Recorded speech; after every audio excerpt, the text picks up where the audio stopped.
Oh, well, you find it very different up here. There's some very funny people in this street. Coronation Street is a television phenomenon. I think the only time we'd have another civil war in this country if they took Coronation Street off the television. To live Corrie is to breathe Corrie, and it's more of my home than my home. Come on, buy me some bling. Come on. Oh, Coronation Street, you make my life so sweet. It's in my blood, it's in my DNA. We've been glued to the lives of the residents of this cobbled-back street for an astonishing 6 decades. It's from a job interview. What job?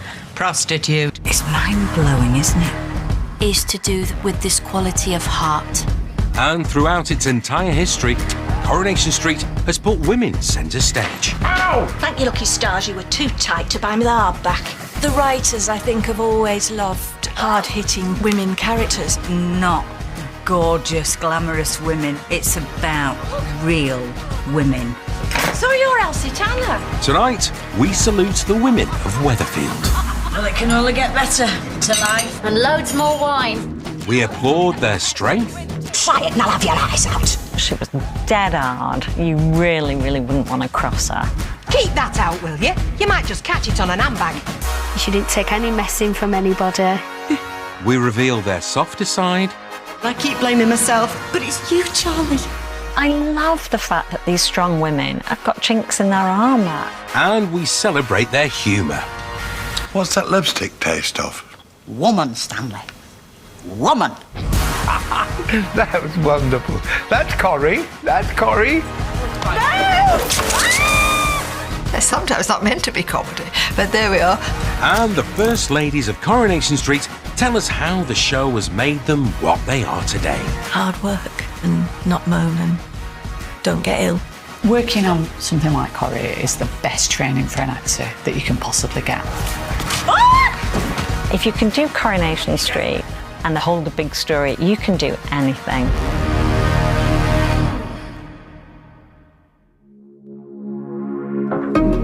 For 60 years, women have been at the heart of Coronation Street. It's always been a tradition of the women running the show, you know, and running the shop and being in charge. Sometimes quietly behind the scenes and sometimes in a very front-footed way. I did used to be able to pull the birds, didn't I, or imagine? He must have been a lot younger and better looking or something. It's about real women who are vulnerable, strong, feisty, weak at times, and no show does it better than this one does.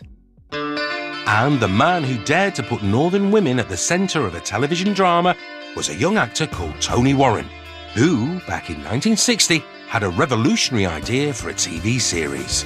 Set on the cobbled back streets of a grimy northern town, with a pub at one end and a shop at the other, Coronation Street would simply follow the intertwined lives of the everyday folk who lived there.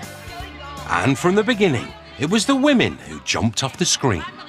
Oh, I'd expect you to know something like that. Every lying bit of gossip that goes about what you don't know, you make up. We don't need sewers around here. We've got Ina Sharple. Why didn't somebody stop Well, her? they never do. They just stand back till the fighting starts.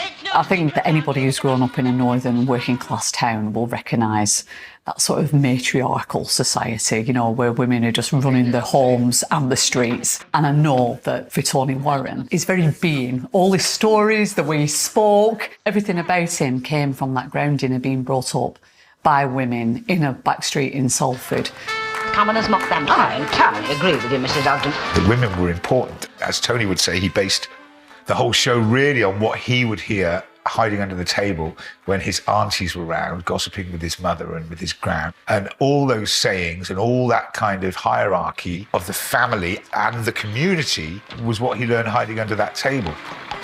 They were all individual characters. None of them were the same. They were all strong women, but all very, very different. Really wonderful. And we all took them to our hearts and we loved them. She just sat up, broke wind and died. We all having the same again, girls. When you actually look at those first women in those first programmes, I mean, they were iconic, weren't they? They were extraordinary. And I think everybody that's come after them has just followed on in their footsteps, really.